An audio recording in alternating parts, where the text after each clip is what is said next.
अस्सलाम वालेकुम नाज़रीन कराम, मैं हूं महमूद अब्बासी और आप देख रहे हैं एम न्यूज़। नाज़रीन कराम, जैसे कि मैंने अपने पिछले वीलॉग में ये बताया था कि जस्टिस याह्या अफरीदी जो हैं वो आइंदा चीफ़ जस्टिस ऑफ पाकिस्तान होंगे और उसी तरीके से हमारी जो खुसूसी पार्लिमानी कमेटी थी उसने जो तीन सीनियर तरीन जज थे उसमें से जस्टिस याह्या अफरीदी को उनके नाम पर इत्तफाक किया और इस तरह से जो उनकी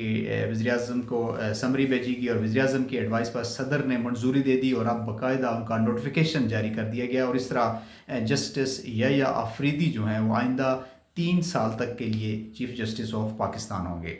नाज़रीन कराम, आज उनकी नामज़दगी के बाद सुप्रीम कोर्ट में पहला दिन था और वहाँ पर वो काफ़ी मुतहर्रिक नज़र आए और उनकी chief justice justice Qazi Faez Isa, justice Mansoor Ali Shah, justice Hasan Rizvi, justice Shahid Waheed और अटारनी जनरल के साथ अलग अलग मुलाकातें हुई और इस मौके पर जो साबिक जो चीफ़ जस्टिस हैं काजी फ़ाइज़ ईसा, उन्होंने उनको मुबारकबाद भी दी और उन्होंने वो अपनी मुबारकबाद को कबूल किया। इसके साथ ही जस्टिस याह्या अफरीदी ने जो स्टाफ था उनसे ब्रीफिंग भी ली। नाज़रीन इकराम, जो चीफ़ जस्टिस काजी फ़ाइज़ ईसा हैं वो 25 अक्टूबर को रिटायर हो रहे हैं और उसी दिन उनके एजाज़ में फुल कोर्ट रेफरेंस भी दिया जाएगा। इसी तरह के जो नए चीफ़ जस्टिस हैं हमारे, उनकी जो तकरीब हल्फ़ बर्दारी की तैयारियां जो हैं वो भी मुकम्मल हो चुकी हैं और इस हवाले से जो दावतनामे हैं वो भी मेहमानों को अरसाल कर दिए गए हैं। नाज़रीन करम, आज ये जो 26वीं तरमीम के बाद जो आज पहला नतीजा हमारे सामने आया वो ये था कि इमरान खान जो साबिक वज़ीर-ए-आज़म हैं उनकी एहलिया बुशरा बीबी को तोशा खाना 2 में आज उनकी ज़मानत जो है मंजूर कर ली गई और उनकी रिहाई का हुक्म दे दिया गया। लेकिन इसके साथ वही हुआ जो पहले हमारी अदलिया के साथ होता रहा कि जब भी हुकूमत मुखालिफ या जो हमारी ताकतें हैं इस मुल्क के अंदर, उनके ख़िलाफ़ जब कोई फ़ैसला आता है तो उस पर अमल दरामद नहीं हो सकता और आज भी उसी तरीके से हुआ कि आज जब उनकी रिहाई का हुक्म दिया गया तो जो पाकिस्तान तहरीक इंसाफ के जो वकला थे वो मुख्तलिफ जजेस के पास गए, लेकिन कोई भी जज जो था वो सीट पर मौजूद नहीं था और उनकी रोककार जारी ना हो सकी, जिसकी वजह से बुशरा बीबी की जो रिहाई है वो नहीं हो सकी। और इस चीज़ की भी बहुत से बातें गर्दिश कर रही हैं कि हो सकता है कि बुशरा बीबी के ख़िलाफ़ कोई नया केस लाया जाए और उनकी जो रिहाई है या उनको आज़ाद करने के हवाले से जो नई रुकावट है वो खड़ी की जा सकती है। नाज़रीन करम, ये हमारा बड़ा अलमिया रहा है कि जब भी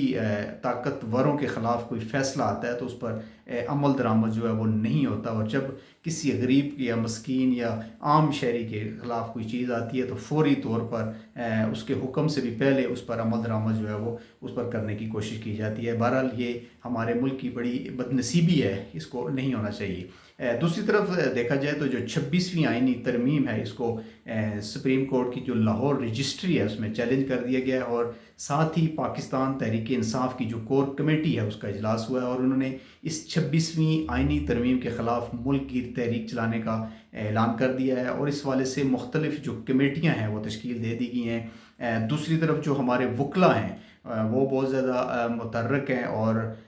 वो भी इस 26वीं आइनी जो तरमीम है इसके ख़िलाफ़ वो सड़कों पर निकलने का इरादा रखते हैं और अगर पाकिस्तान तहरीक इंसाफ और वकला और सिविल सोसाइटी अगर इस 26वीं आइनी तरमीम के ख़िलाफ़ सड़कों पर निकलते हैं, एक साथ निकलते हैं और किसी हिकमत अमली के तहत निकलते हैं तो यकीनन ये हुकूमत के लिए एक बड़ा प्रॉब्लम क्रिएट कर सकते हैं। यहाँ पर एक बात जो मैं कहना ज़रूरी समझता हूँ ये है कि पाकिस्तान तहरीक इंसाफ ने एक तरफ तो 26वीं आइनी तरमीम जो है उसकी मुखालफत की है और उसके ख़िलाफ़ सड़कों पर आने का ऐलान किया है, जबकि दूसरी तरफ जो नए चीफ़ जस्टिस हैं जस्टिस याह्या अफरीदी, उनके हवाले से जो उनका मौक़िफ़ है वो बड़ा एक नुमायाँ समझ लें या ज़बरदस्त समझ लें कि उन्होंने ये कहा कि जो भी चीफ़ जस्टिस आएगा वो